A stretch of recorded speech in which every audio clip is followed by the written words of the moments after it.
I love the privilege of actually having the opportunity to dip my blowpipe into incredibly hot glass and make the magic happen.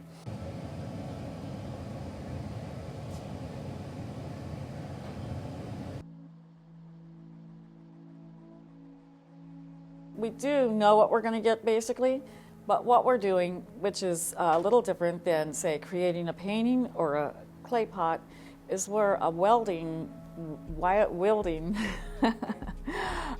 glass that's 2,000 degrees, and it's very heavy on the end of a 5-foot pipe, and we're harnessing that energy and that hot molten medium and making it respond to our will with our bare hands, wet newspaper, on the 2,000 degree surface.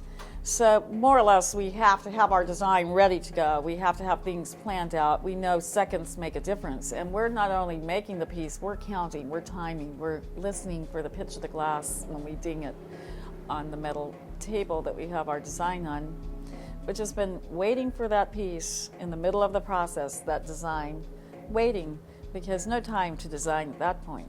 It's got to be ready to go.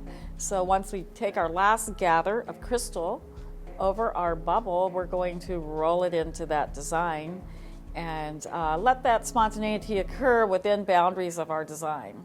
So we're making choices at that moment, but we're also planning it out well before we begin. And that's halfway through.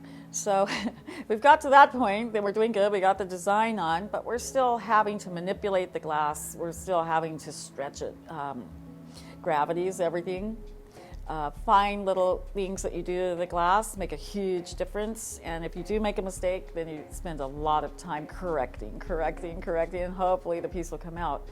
But mainly it's a lot of careful action as well as spontaneous choices within a set boundary.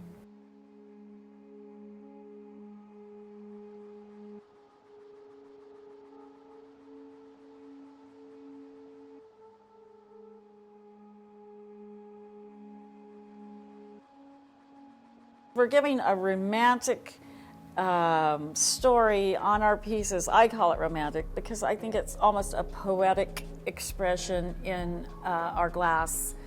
Instead of words, it's a feeling. But we're telling the story around the piece with our design.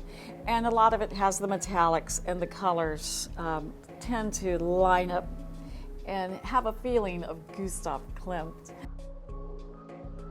It's that flavor, it's that poetic story. I say all of Midsummer Night's Dream is in our work because we do work abstract, then the viewer is allowed to participate in the imagery as well, trying to discover what he or she thinks of it.